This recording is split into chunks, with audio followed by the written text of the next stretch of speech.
Conservative force की कुछ properties होती हैं, वो प्रॉपर्टीज क्या होती हैं? कोई बता सकता है? कंजर्वेटिव फोर्स हिंदी में इसको बोलते हैं संरक्षी बल। केवल दो ही इसकी प्रॉपर्टी मेन है जो हमको याद रखनी होती हैं, जरा मुझको बता दीजिए अगर किसी को भी याद आ रहा हो कि कंजर्वेटिव फोर्स क्या होता है या उसकी प्रॉपर्टी क्या होती है। किसी को कोई आइडिया है कंजर्वेटिव फोर्स के बारे में, संरक्षी बल के बारे में?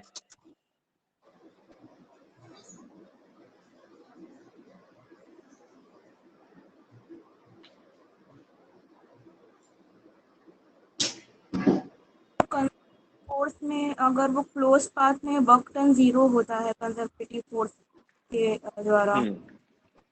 बिल्कुल। देखिए मान लीजिए कि दो पॉइंट ले लेते हैं, एक पॉइंट ए है, एक पॉइंट बी है।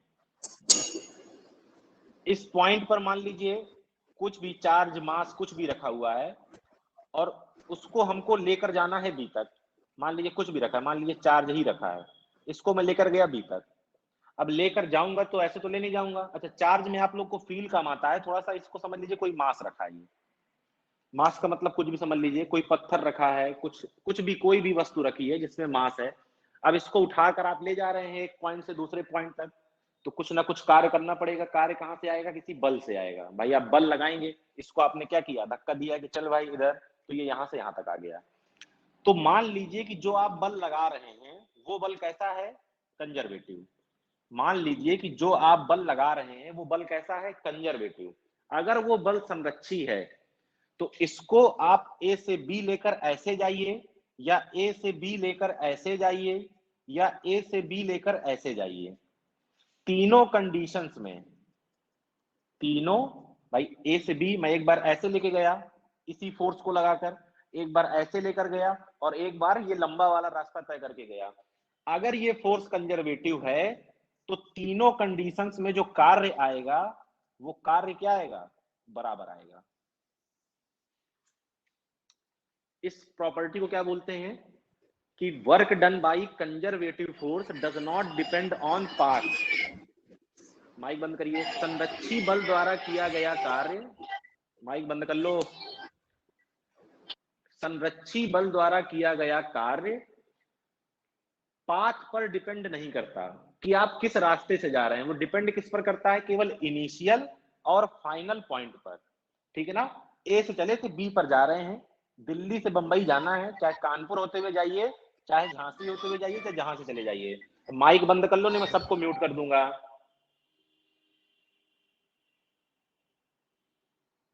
बात क्लियर है?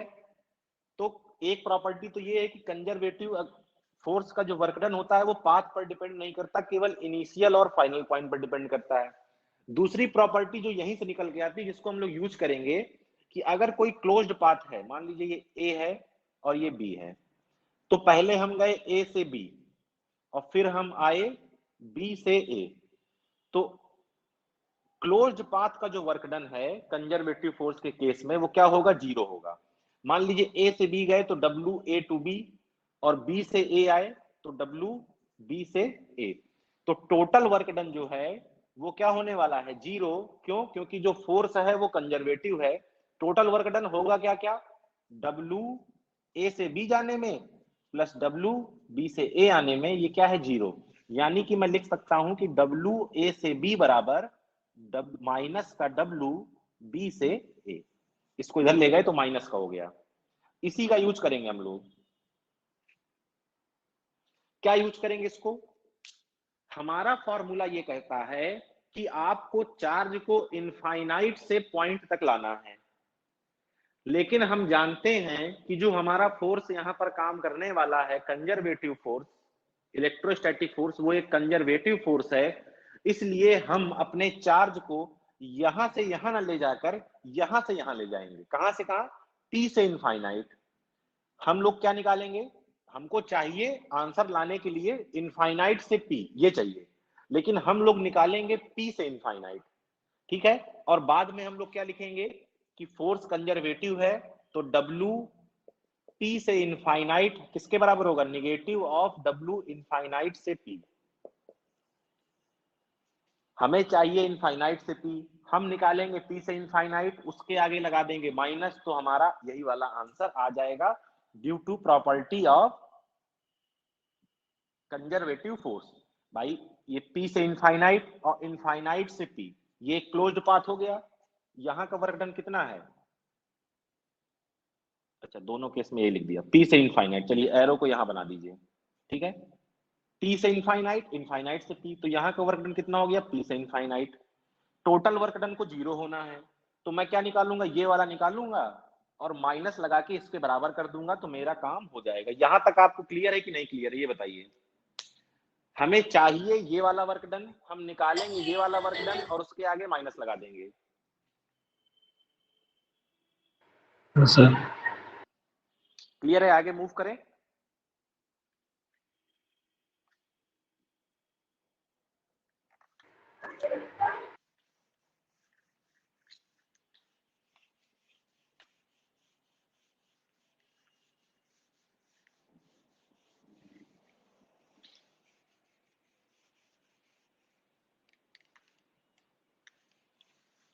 चलिए, तो अब मैं इस पॉइंट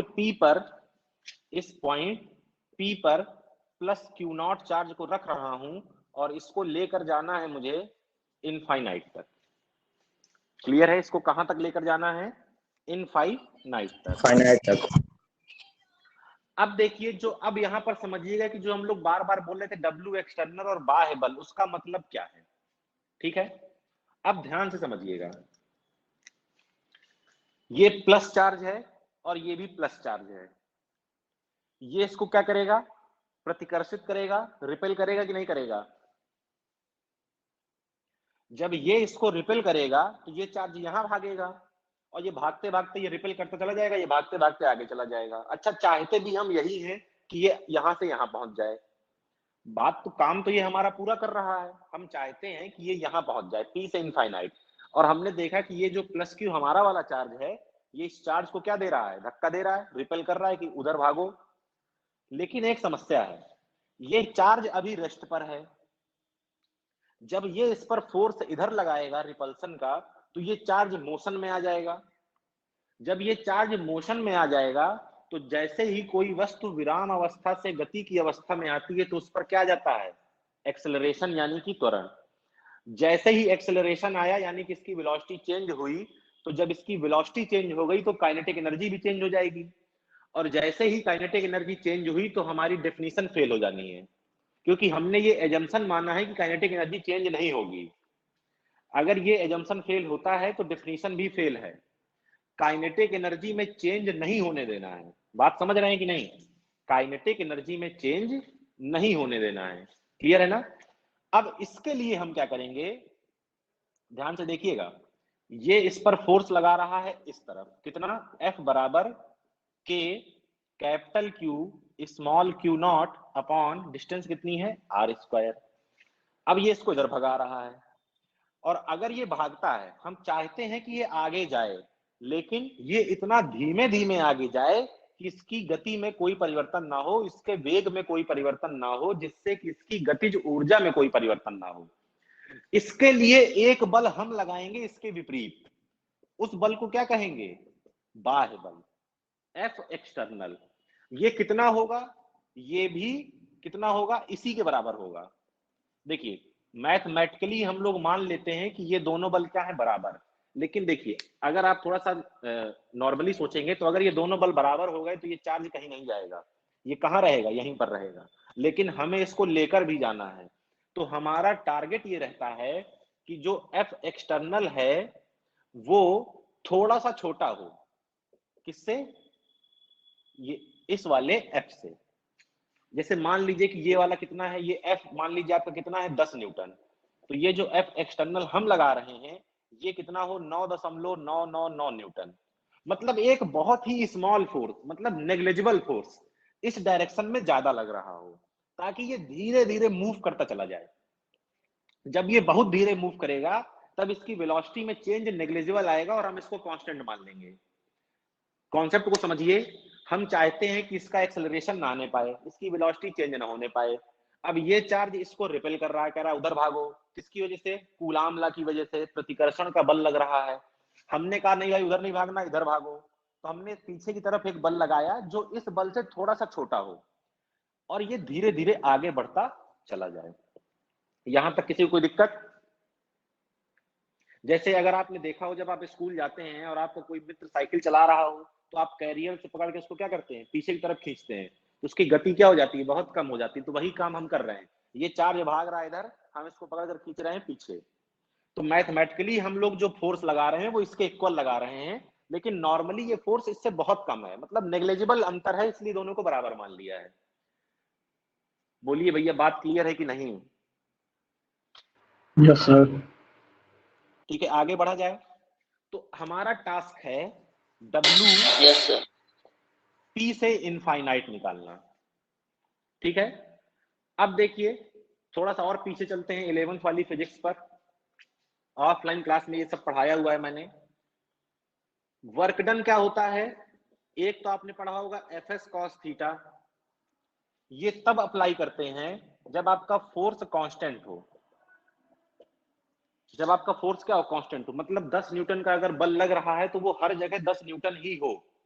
लेकिन अगर F वेरिएबल है, अगर F कैसा है, वेरिएबल, मतलब बल क्या हो रहा है, बदल रहा है, तो जो W होता है वो क्या होता था, F डॉट डी आर या F D R cos theta limit R1 से R2, ये सब पढ़ाया गया है और ये सब 11th का है। अगर बल चेंज हो रहा है, चेंज होने का मतलब किसके सापेक्ष चेंज हो रहा है, R1 R2, मतलब दूरी के सापेक्ष। तो जो हमारे पास बल है यहाँ पर, हमें अब मतलब किससे है, एक्सटर्नल वाला निकाल रहे हैं, तो हमें मतलब है F एक्सटर्नल से। क्या F एक्सटर्नल कांस्टेंट है या वेरिएबल है, क्या ये नियत बल है या ये परिवर्ती बल है, बताइए जरा सोचकर, ये बदल रहा है कि नहीं बदल रहा है?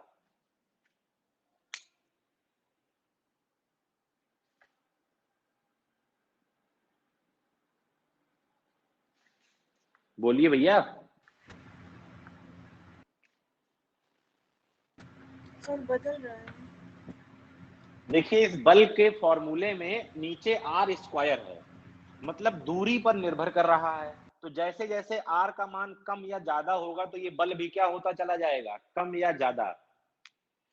मतलब कि ये बल एक परिवर्ती बल है, यानी कि आप कौन सा मेथड लगाएंगे, इंटीग्रेशन यानी कि समाकलन वाला। तो समाकलन कहां से कहां ले जाना है, P से इनफाइनाइट, तो लिमिट रखी P से इनफाइनाइट, क्या हो जाएगा देखिए, F D R cos theta. अब इस थीटा को समझिए, थीटा क्या होता है, फोर्स और डिस्प्लेसमेंट के बीच का एंगल। अब ध्यान से समझिएगा, फोर्स लग रहा है नेगेटिव एक्स डायरेक्शन में, कौन सा, ये एफ एक्सटर्नल जो तुम लगा रहे हो। डिस्प्लेसमेंट कहां हो रहा है, P से इनफाइनाइट, कहां जाना है, P से इनफाइनाइट, डिस्प्लेसमेंट पॉजिटिव एक्स में और फोर्स निगेटिव एक्स में, दोनों कैसे हैं, जस्ट अपोजिट। तो कॉस थीटा कितना हो जाएगा, कॉस 180। तो देखिए अब लिमिट भी रख देते हैं, P पर डिस्टेंस कितनी है R, इंफिनिटी पर infinity, F D R cos 180। Cos 180 की वैल्यू कितनी होती है भैया, -1। तो W एक्सटर्नल P से इनफाइनाइट बराबर, देखिए ये डेरिवेशन को डेरिवेशन की तरह मत समझिए। देखिए दो चीजें होती हैं, हम लोग दो चीजों पर ध्यान देते हैं, एक थ्योरी और एक न्यूमेरिकल, और उन दोनों के बीच में होता है डेरिवेशन। कुछ लोग डेरिवेशन को थ्योरी का पोर्शन मानते हैं, कुछ लोग डेरिवेशन को न्यूमेरिकल का पोर्शन मानते हैं। हम डेरिवेशन को न्यूमेरिकल का पोर्शन मानते हैं, क्योंकि जो अच्छा क्वेश्चन होता है वो यहीं से बनता है। अच्छा क्वेश्चन फार्मूले पे थोड़ा ना आ जाएगा कि फार्मूले में वैल्यू रखिए, कि फार्मूला हमने रट लिया कि V बराबर के क्यू अपॉन क्या होता है, R होता है, फार्मूला रट लिया हमने जो है और उसके बाद आंसर आ गया। ऐसा नहीं होने वाला। जो अच्छा क्वेश्चन है वो कॉन्सेप्ट से निकल के आता है। तो देखिए cos 180 -1, तो मैंने माइनस बाहर लगा लिया, R से इनफाइनाइट, और ये हमारा F कितना है, एक्सटर्नल वाला, देखिए के Q Q not upon R square, और साथ में क्या है डी आर। बायो वाले जो है वो थोड़ा सा इंटीग्रेशन में ध्यान देंगे, माइनस, देखिए के क्यू क्यू नॉट कांस्टेंट है, तो के क्यू क्यू नॉट कांस्टेंट है, इसको बाहर लिख लिया, R से इंफिनिटी लिमिट है 1 upon R square D R, 1 upon R square D R. ठीक है, चलिए इंटीग्रेशन में इस एक बार आपको बता देता हूं कि इसका कैसे इंटीग्रेशन करना है, इसके बाद आपको ये याद कर लेना है, ये क्योंकि बहुत बार करने को मिलेगा, बहुत ही कॉमन इंटीग्रेशन है ये। देखिए x की पावर n dx का इंटीग्रेशन होता है x की power n+1 divide by n+1। अब जरा इस पर आ जाइए, 1/r स्क्वायर डी आर। कैमरे का फोकस चला गया है, कैमरे का फोकस चला गया है। एक मिनट देखते हैं।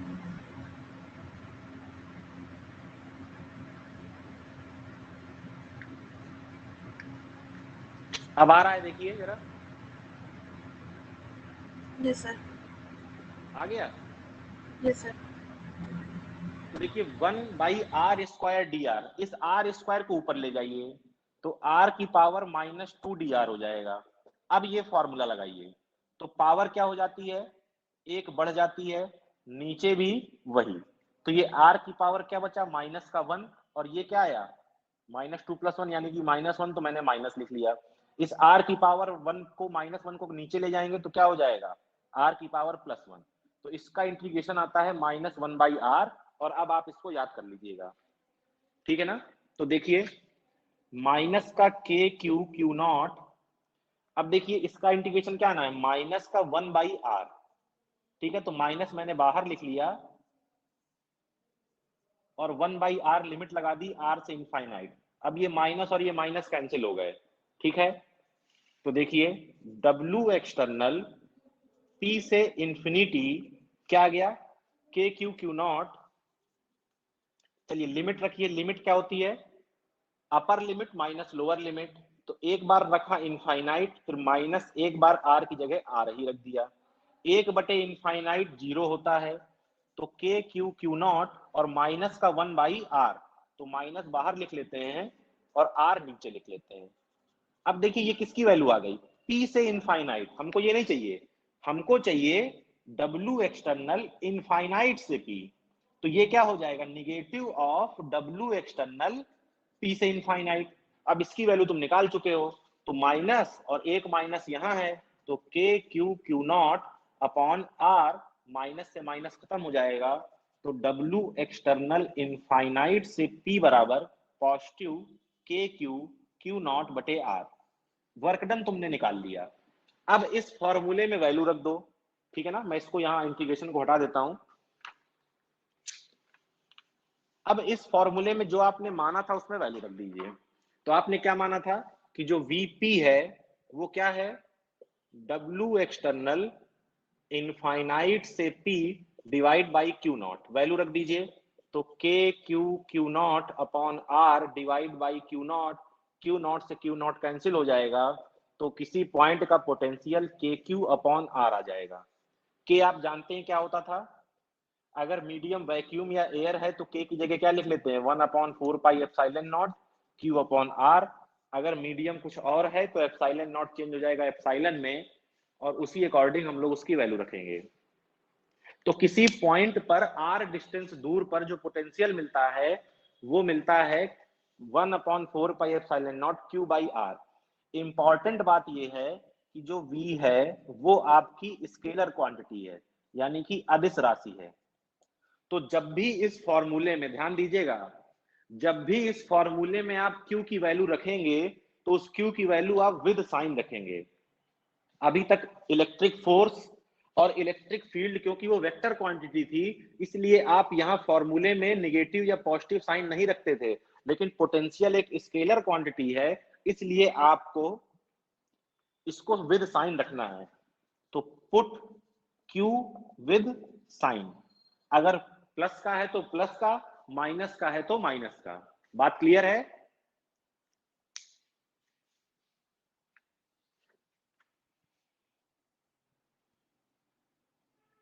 बोलिए भैया। Yes sir. ठीक है, जो भी इसको नोट करना चाहें वो लोग नोट कर लें।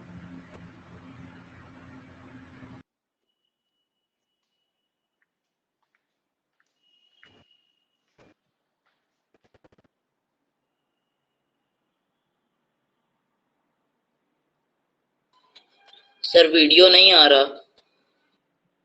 वीडियो नहीं आ रहा? चालू हो गया सर, चालू हो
नोट हो गया सबका, आगे बढ़ा जाए।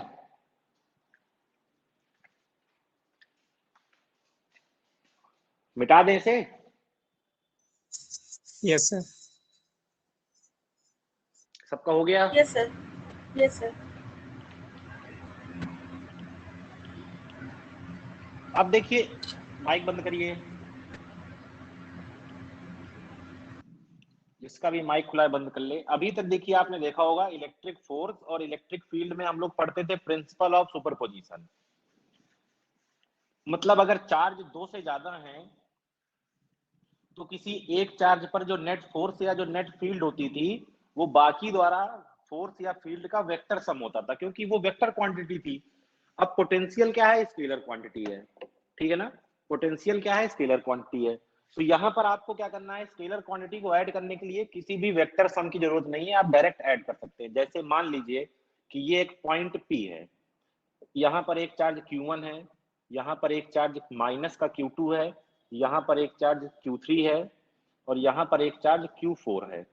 यहाँ की डिस्टेंस मान लीजिए R1 है, यहाँ की डिस्टेंस R2 है, यहाँ की डिस्टेंस R4 है, यहाँ की डिस्टेंस R3 है।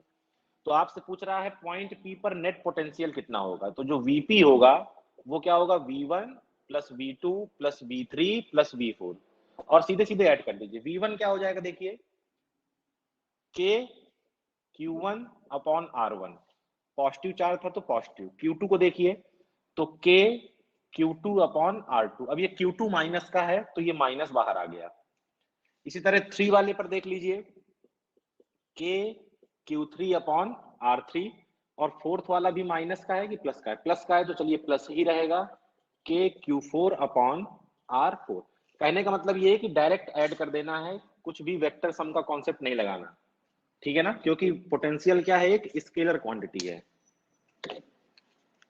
अब अगर आपको याद हो तो इलेक्ट्रिक फील्ड और इलेक्ट्रिक फोर्स में हम लोग एक क्वेश्चन किया करते थे कि दो चार्ज के बीच में या दो चार्ज को मिलाने वाली लाइन पर कहां फोर्स और फील्ड जीरो होगा। उसी तरह यहां पर भी क्वेश्चन बनता है कि दो चार्ज के बीच में पोटेंशियल, या दो चार्ज को मिलाने वाली लाइन में कहीं भी बीच में, अगल में, बगल में, कहां पर पोटेंशियल जीरो हो सकता है। तो इसको भी अटेम्प्ट करने का प्रोसेस बिल्कुल सेम है और थोड़ा सा आसान भी है। जैसे मैं दो चार्ज ले लूं, एक ले लूं प्लस Q और एक ले लूं माइनस का 3Q, इनको मैंने मिला दिया, ठीक है, ये माइनस 3Q है और इनके बीच की जो डिस्टेंस है वो कितनी है, कैपिटल L। अब आपसे पूछ रहा है कि इन दोनों चार्ज के सेंटर को मिलाने वाली लाइन, अब ये लाइन पूरी लंबी है, यहां तक चली गई है इधर से, इस लाइन में कहां पर क्या जीरो होगा, पोटेंशियल जीरो होगा। तो देखिए एक चीज ध्यान दीजिएगा, पोटेंशियल तभी जीरो मिलेगा आपको जब एक चार्ज पॉजिटिव हो एक नेगेटिव हो। अरे यार सीधी सी बात है, V बराबर V1 प्लस V2 होना है। अगर ये दोनों पॉजिटिव है तो दोनों का आंसर पॉजिटिव आएगा, तो कभी जीरो हो नहीं सकता। यानी कि एक चार्ज को तो नेगेटिव में होना ही पड़ेगा, तभी जाके ये V1 माइनस V2 की सिचुएशन बनेगी, तभी जीरो होने की संभावना है, नहीं तो संभावना ही नहीं है।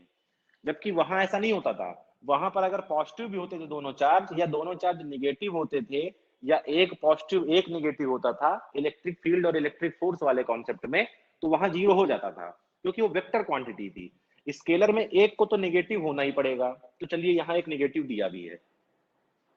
अब बात आती है कहां पर होगा, तो ध्यान दीजिएगा एक बार, देखिए v का जो फॉर्मूला आपने निकाला है वो निकाला है KQ/R, क्लियर है ना। किस पर डिपेंड कर रहा है, Q पर और R पर। इसका मैग्नीट्यूड कितना है 3 टाइम्स, इसका मैग्नीट्यूड है 1 टाइम्स। तो सीधी सी बात है, जो आपको पॉइंट लेना है वो हमेशा छोटे वाले के पास लेना है। ये चीज मैं वहां बता चुका हूं आपको, इलेक्ट्रिक फील्ड और इलेक्ट्रिक फोर्स में जो आपको पॉइंट लेना है वो हमेशा छोटे वाले के पास लेना है। तो मान लीजिए एक पॉइंट यहाँ पर मैंने ले लिया A, ठीक है। यहाँ पर पोटेंशियल हो सकता है कि जीरो हो जाए, हम लोग अभी निकालेंगे। मान लेते हैं प्लस Q से X डिस्टेंस पर एक पॉइंट A है जहां पर पोटेंशियल जीरो हो सकता है, लेकिन ये क्योंकि स्केलर क्वांटिटी है इसलिए पोटेंशियल एक पॉइंट पर नहीं 2 पॉइंट पर जीरो होगा। एक बार प्लस Q से इस तरफ और एक बार प्लस Q से इस तरफ। यहां पर मान लीजिए एक पॉइंट B है, ठीक है ना। तो 1 बाय 1 सॉल्व करेंगे, एक साथ नहीं, पहले A के लिए सॉल्व करते हैं फिर B के लिए। तो हमने मान लिया कि पोटेंशियल जो A पर है वो क्या है, जीरो है। हमें ये बताना है कि कहां पर होगा, X की वैल्यू फाइंड करनी है। चलिए A पर पोटेंशियल होगा कितना, KQ/X, और इसकी वजह से कितना होगा भाई, इसकी वजह से होगा और इसकी वजह से होगा। तो माइनस का K 3Q अपॉन ये डिस्टेंस कितनी बची, देखिए इस चार्ज से इस पॉइंट तक की डिस्टेंस पूरी L है, X घटा दीजिए, तो L माइनस एक्स बराबर 0। इसको एक तरफ ले जाइए, तो KQ अपॉन X बराबर 3KQ upon L minus x. KQ से KQ खत्म, L माइनस एक्स इधर गया और ये x इधर गया तो 3x हो गया, x वहां जाएगा तो 4x हो जाएगा, तो x बराबर L/4 आ जाएगा, ठीक है ना। ये किस पॉइंट पर है, A पॉइंट पर। तो एक बार L/4 डिस्टेंस पर, L/4 डिस्टेंस पर पोटेंशियल इस तरफ जीरो मिलेगा, ठीक है ना। अब मान लीजिए कि एक पॉइंट यहाँ B है, ये भी x डिस्टेंस है इस तरफ। तो अब देखिए VB भी क्या होगा, जीरो।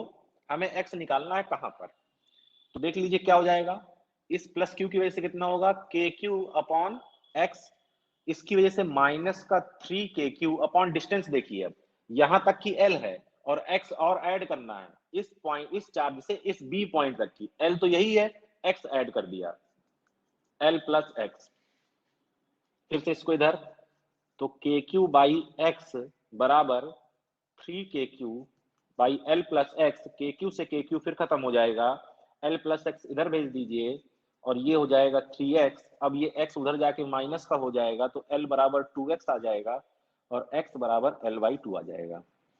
यानी कि इस तरफ कहां जाना है, L/2। तो एक बार दोनों के बीच में L/4 पर जीरो होगा, एक बार इस वाले से प्लस Q वाले से लेफ्ट साइड में L/2 पर जीरो होगा।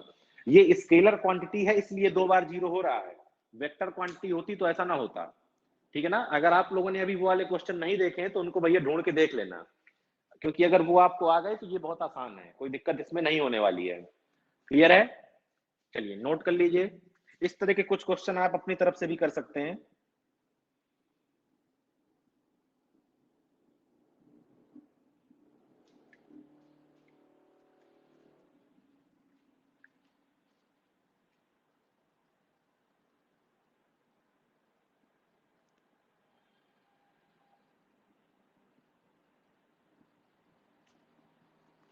क्लियर है, आगे बढ़ा जाए,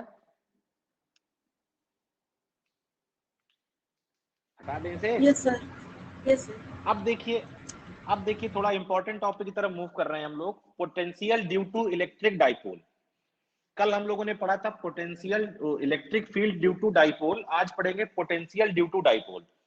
अगर कोई डाइपोल है तो उसका पोटेंशियल क्या होगा, यहां से एक थ्योरेटिकल क्वेश्चन बनता है, वो क्या बनता है ये बताएंगे। क्वेश्चन अच्छा पहले नोट कर लीजिए, हिंदी में लिख देता हूं। क्या ऐसा संभव है कि किसी बिंदु पर विभव शून्य हो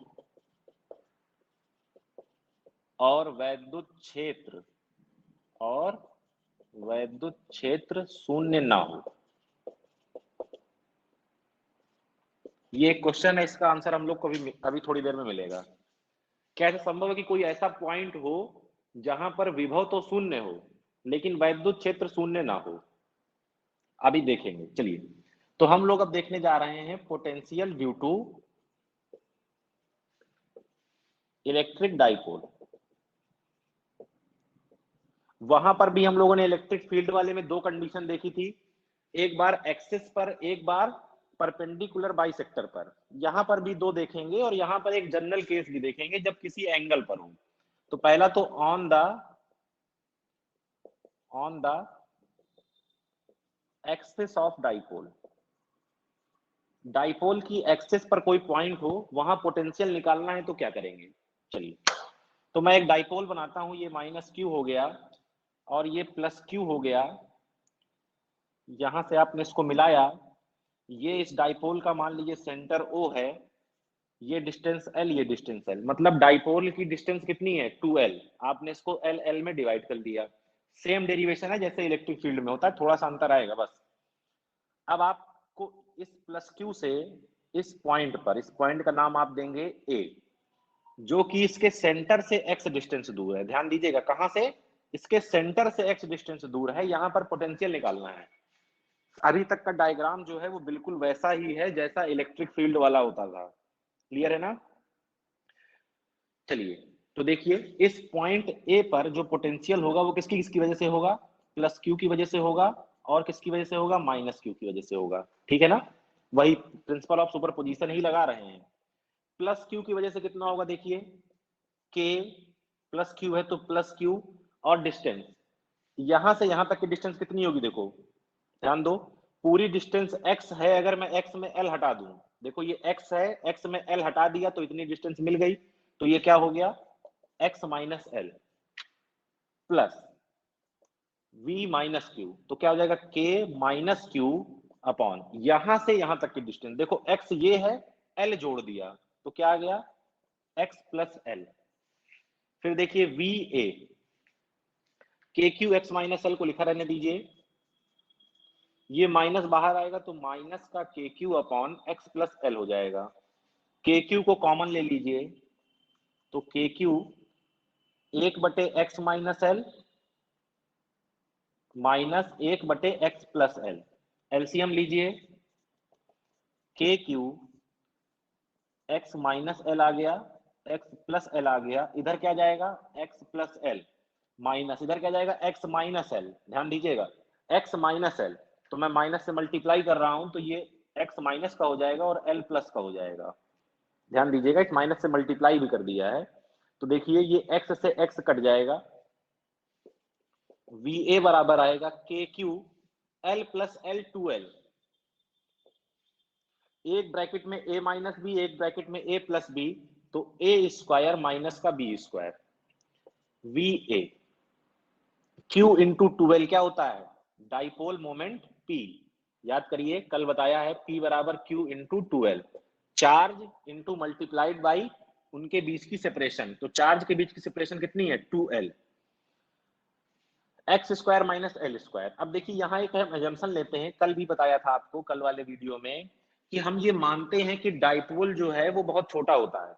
डाइपोल के बीच की जो डिस्टेंस होती है ये 2L, ये बहुत ही छोटी होती है। तो 2L अगर बहुत छोटा है तो L उसका आधा है, तो वो और छोटा। और किसी छोटे नंबर का जब आप स्क्वायर करते हैं तो वो और छोटा हो जाता है। जैसे अगर आप 0.5 का स्क्वायर करें तो ये और छोटा हो जाएगा, 0.25 हो जाएगा। ठीक है ना? आप किसी भी छोटे, एक से छोटे नंबर का स्क्वायर करेंगे तो हमेशा क्या हो जाएगा? और छोटा होता चला जाएगा। तो हम यहाँ मानेंगे कि एल स्क्वायर बहुत छोटा है एक्स स्क्वायर से, तो एल स्क्वायर को क्या मान लेंगे? 0। तो नीचे क्या आ गया? एक्स स्क्वायर, और यही क्या है आपका आंसर। अब देखिए यहाँ पर चेंज क्या आया? जो नॉर्मल पोटेंशियल आपने पढ़ा था अभी तक वो था के क्यू अपॉन आर, मतलब डिस्टेंस की एक पावर पर क्या कर रहा था? वेरी कर रहा था। यहां पर देखिए डिस्टेंस के स्क्वायर पर वेरी कर रहा है। ठीक है ना? तो ये डिपेंड करता है कि हमारा जो सिस्टम है वो कैसा है। कोई जरूरी नहीं कि पोटेंशियल हमेशा आर के इनवर्सली प्रोपोर्शनल ही होगा। तो ये क्या आ गया आपका? Potential on the axis of dipole. Clear है? पोटेंशियल कहां पर देख रहे हैं हम लोग? On the axis of dipole. इसके बाद क्या देखना है, on the perpendicular bisector of dipole.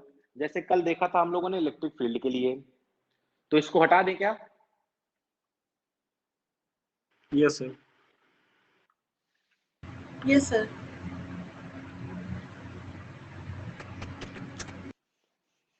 Class chemistry की है, लेकिन केमिस्ट्री की क्लास कोई लेने वाला नहीं है, इसलिए फिजिक्स चल रही है। और अगर केमिस्ट्री की क्लास ना मिले तो फिजिक्स का कोर्स भी ना पूरा हो। अब तुम लोग ये समझ सकते हो कि पूरी इलेक्ट्रोस्टैटिक में शेड्यूल के हिसाब से केवल 6 क्लासें हैं, उसमें पूरी इलेक्ट्रोस्टैटिक खत्म करनी है, और क्या खत्म करना है, पूरा पोटेंशियल खत्म करना है, उसके बाद कैपेसिटेंस की क्लास लगी है। बताओ कैसे संभव है? जिस चीज को खत्म करने में 1 महीना लगता है, उसको 3 दिन में कैसे खत्म किया जा सकता है? दूसरा, ऑन द परपेंडिकुलर बाइसेक्टर, इसी को बोलते हैं हम लोग इक्वेटोरियल प्लेन। Equatorial plane. तो देखिए ये एक माइनस क्यू है और ये एक प्लस क्यू है, इनके बीच की डिस्टेंस फिर से वही है, ये एल यानी कि 2l। अब इनके परपेंडिकुलर बाइसेक्टर पर यहां पर एक पॉइंट लिया है हमने, मान लीजिए पॉइंट बी। इस पॉइंट पर पोटेंशियल निकालना है, और ये पॉइंट इसके सेंटर से x डिस्टेंस दूर है। जैसे x डिस्टेंस यहां लिया था वैसे x डिस्टेंस यहां। तो देखिए अगर मैं इसको यहां से मिला दूं और इसको यहां से मिला दूं, तो ध्यान दीजिएगा VB क्या होगा, फिर से एक बार माइनस क्यू की वजह से, एक बार प्लस क्यू की वजह से। क्लियर है? माइनस क्यू की वजह से कितना होगा, K माइनस क्यू, तो माइनस बाहर लिख लिया, अपॉन डिस्टेंस का स्क्वायर। डिस्टेंस कौन सी लेंगे, ध्यान दीजिएगा, चार्ज से पॉइंट तक की डिस्टेंस, ये वाली। तो अगर आप पाइथागोरस थ्योरम लगाएंगे तो ये जो डिस्टेंस है ये आएगी under root x square plus l square. आएगी कि नहीं? Yes sir. Yes sir. Plus v plus q की वजह से देख लो, तो k प्लस क्यू, और डिस्टेंस ये भी क्या होगी, under root x square plus l square. दोनों क्वांटिटी मैग्नीट्यूड में बराबर है, ये पॉजिटिव है ये निगेटिव है, कैंसिल हो जाएंगे। तो v एट b क्या गया, 0। इस पॉइंट पर पोटेंशियल क्या है हमारा, 0। और इस पॉइंट पर इलेक्ट्रिक फील्ड कितनी होती थी, याद करिए जरा, k p upon x cube, कल निकाला है, ध्यान दीजिएगा। तो यही वो पॉइंट है जहां पर पोटेंशियल तो शून्य होता है, विभव शून्य होता है, लेकिन वैद्युत क्षेत्र शून्य नहीं होता। इलेक्ट्रिक डाइपोल के परपेंडिकुलर बाइसेक्टर के किसी भी पॉइंट पर इलेक्ट्रिक फील्ड ये मिलेगी, पोटेंशियल 0 मिलेगा। बात समझ रहे हैं कि नहीं? Yes sir. तो इस क्वेश्चन का आंसर क्या है, कौन सा पॉइंट है वो, डाइपोल के परपेंडिकुलर बाइसेक्टर पर कोई भी पॉइंट, डाइपोल के परपेंडिकुलर बाइसेक्टर पर कोई भी पॉइंट। या इसको अगर आपको और अच्छा आंसर लिखना है तो आप ये लिख सकते हैं कि इक्वेटोरियल प्लेन पर कोई भी पॉइंट। इक्वेटोरियल प्लेन का मतलब हमने लाइन न लेकर एक प्लेन लिया है। प्लेन का मतलब जैसे मान लीजिए ये आपका डाइपोल ऐसे रखा हुआ है, माइनस क्यू प्लस क्यू, तो इसको बीच से काटता हुआ ये प्लेन है, ऐसे सामने से ऐसे रख दिया, कोई पेपर रख दिया, कुछ भी रख दिया। अब इसके हर एक पॉइंट पर क्या होगा, पोटेंशियल 0 होगा। एक क्वेश्चन और बनता है इस पे अच्छा, कि ये बताइए, अभी हम लोग आगे पढ़ेंगे, खैर उसको कॉन्सेप्ट तो आगे है। एक होता है टर्म सम विभव पृष्ठ, इक्विपोटेंशियल सरफेस, अभी हम लोग पढ़ेंगे इसको नेक्स्ट क्लास में। नाम से ही क्लियर है, सम विभव मतलब सम मतलब एक जैसा, ऐसा कोई पृष्ठ, ऐसा कोई सरफेस जिसके हर पॉइंट का पोटेंशियल क्या हो, सेम हो। अब अगर मान लीजिए मैं इस लाइन पर कितने भी पॉइंट बना दूं, ये बनाऊं इसका पोटेंशियल भी 0 मिलेगा, ये बनाऊं इसका पोटेंशियल भी 0, इसका भी 0, इसका भी 0, इसका भी 0, इसका भी 0, हर पॉइंट का पोटेंशियल क्या है यहाँ पर, 0। ठीक है ना? तो यहाँ पर एक क्वेश्चन बनता है इक्विपोटेंशियल सरफेस से, कि बताइए कि डाइपोल में अगर इक्विपोटेंशियल सरफेस बनाना है तो कहां बनाएंगे, कैसा बनाएंगे? तो आप बताएंगे कि उसके मिड पॉइंट को काटता हुआ एक प्लेन, ठीक है ना, मिड पॉइंट को काटता हुआ एक प्लेन, या मिड पॉइंट से गुजरने वाली एक लाइन क्या है, इक्विपोटेंशियल सरफेस। क्योंकि सरफेस की बात हो रही है इसलिए लाइन को नहीं यूज करते हैं हम लोग, कह देते हैं कोई प्लेन, एक कोई सरफेस जो मिड पॉइंट से होकर गुजर रहा है, ऐसे रखा हुआ है। अब देखो कोई भी पॉइंट तुम इस सरफेस पर लोगे, उसकी डिस्टेंस यहाँ दोनों जगह से क्या मिलेगी, बराबर, और ये बार बार क्या हो जाएगा, 0 हो जाएगा, जैसे यहाँ पर 0 हुआ। बात क्लियर है? Yes sir. Yes sir. अब देखिए इसका ये तो हो गए नॉर्मल केस। एक इसका जनरल केस जो बनता है जब ये परपेंडिकुलर ना हो, जैसे ये माइनस क्यू है और ये प्लस क्यू है, ये इनको आपने मिला दिया, ये इसका सेंटर है। अभी आपने देखा था कि सेंटर से ये 90 बना रहा था, अगर ये 90 ना बनाए, अगर ये ऐसे रखा हो, मतलब इसके सेंटर से थीटा एंगल पर कोई पॉइंट है P, तो पोटेंशियल क्या होगा? तो देखिए इसका डेरिवेशन करने की जरूरत नहीं है, इसका जो फॉर्मूला है बहुत सिंपल है कि अभी तक देखिए बार बार क्या रहा था, देखिए अभी यहाँ पर आपने जब एक्सिस पर निकाला था तो kp अपॉन एक्स स्क्वायर आया था, तो बस P की जगह cos थीटा कर दीजिए, तो kp cos theta upon x square. ये एक जनरल फॉर्मूला है, इस फॉर्मूले से आप ये दोनों फॉर्मूले निकाल सकते हैं। देखिए कैसे, इस थीटा को अगर मैं जीरो कर दूं, मतलब कम करते करते करते करते कहां ले आऊं, यहां ले आऊं, देखिएगा ये थीटा है, इसको मैं कम करते करते कहां ले आया, जीरो पर ले आया, तो कॉस जीरो कितना हो जाएगा 1, और kp अपॉन एक्स स्क्वायर ये कहां पहुंच जाएगा, एक्सिस पर, तो एक्सिस का फॉर्मूला आ गया kp बाई एक्स स्क्वायर। अगर मैं इस थीटा को बढ़ाते बढ़ाते बढ़ाते बढ़ाते 90 कर दूं, तो कॉस 90 क्या हो जाएगा, जीरो, और ये इस परपेंडिकुलर पॉइंट पर क्या हो जाएगा, जीरो हो जाएगा। तो जनरल फॉर्मूला क्या है, kp cos theta upon x square. अब अगर परपेंडिकुलर की बात करता है तो 90, और एक्सिस की बात करता है तो जीरो। बात क्लियर है ना, एक्सिस पर cos जीरो 1 हो जाएगा, और परपेंडिकुलर पर cos ये क्या हो जाएगा 90 यानी कि जीरो। बात क्लियर है? Yes sir. तो ये जो Yes, चीजें sir. हो गई, ये आपके डाइपोल से रिलेटेड जितना भी था आपका ये सब हो गया। क्लियर है? अब आगे जब हम लोग पोटेंशियल एनर्जी पढ़ेंगे, मतलब कल तो नहीं, इसके कल के बाद वाले लेक्चर में हो सकता है पढ़ें, या हो सकता है कल ही पढ़ें, तो वहां पर फिर डाइपोल की पोटेंशियल एनर्जी आएगी। कल जो हम लोग पढ़ेंगे वो इंपॉर्टेंट टॉपिक है, पोटेंशियल और इलेक्ट्रिक फील्ड में रिलेशन क्या होता है।